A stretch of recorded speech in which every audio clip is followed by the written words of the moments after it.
Pada April tahun 1915, pasukan gabungan Inggris yang gagal menyerbu Gallipoli, Turki, lewat laut mengubah taktik dengan cara menyerbu lewat darat.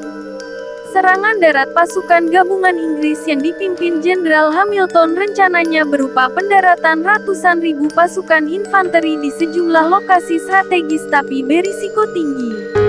Medan perang yang akan didarati merupakan medan berbukit-bukit dan bertebing karang curam serta di bagian puncaknya terdapat ratusan sarang senapan musuh. Puncak-puncak bukit karang tersebut dijaga pasukan Turki dan pasukan Jerman yang telah berpengalaman di medan tempur dan sedang memiliki moral tempur yang tinggi. Bagi Jenderal Hamilton yang sudah kenyang bertempur di berbagai medan perang, pendaratan pasukan Inggris dan sekutunya di sejumlah pantai yang bertebing curam itu sebenarnya merupakan misi bunuh diri. Ribuan pasukan Inggris yang telah mendarat dan bergerak menuju pantai lalu meneruskan serbuannya dengan cara mendaki bukit. Bagaimanapun juga, cara bertempur seperti itu jelas sangat berbahaya. Para prajurit yang kurang terlindungi akan menjadi sasaran empuk penembak jitu dan operator senapan mesin pasukan Turki serta Jerman yang posisinya berada di ketinggian. Tapi Jenderal Hamilton sudah paham betul untuk mengubah misi pendaratan itu bukan sebagai serangan bunuh diri. Berdasar pengalaman tempur yang pernah dialami Hamilton, untuk mengatasi medan berupa tebing terjal bisa dikerahkan pasukan yang biasa hidup di medan serupa yakni pasukan Gurkha dan pasukan dari negara bergunung-gunung seperti Selandia Baru. Namun kendati mengerahkan pasukan yang sudah akrab dengan medan seperti itu, misi serbuan itu bisa menjadi disaster of war mengingat musuh berada di ketinggian dan mudah membidik sasarannya. Jumlah total pasukan yang akan didaratkan Jenderal Hamilton ke sepanjang pantai Turki semula sebesar 100.000 personel. Tapi, pemerintah Inggris hanya bisa menyediakan pasukan sebanyak 76.000 personel. Kekuatan pasukan gabungan Hamilton terdiri atas 3 batalion pasukan Gurkha, 1/5, 1/6, dan 2/10 Gurkha. Sementara kekuatan pasukan lainnya adalah 29 India Brigade, pasukan Prancis yang diperkuat oleh legiun asing, pasukan gabungan Australia ANZAC, dan sejumlah pasukan reguler Inggris sendiri. Sedangkan untuk menghadapi pasukan gabungan Inggris, pasukan Turki yang dibantu pasukan Jerman, berjumlah 60.000 personel. Mereka digelar di sepanjang tebing dan bukit strategis yang dilapisi batu karang.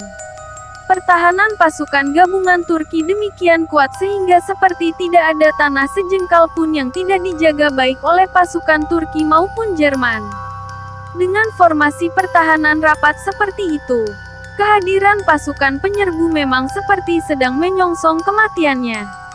Pada tanggal 25 April tahun 1915 pasukan gabungan Inggris mulai mendaratkan pasukan secara serentak di sejumlah pantai Turki yang memiliki nilai strategis tinggi. Lokasi yang menjadi sasaran pendaratan pasukan gabungan Inggris antara lain kawasan sepanjang pantai Cape Hellas dan Anburnu. Di sejumlah lokasi, pasukan gabungan Inggris yang berhasil mendarat hanya mendapatkan perlawanan ringan.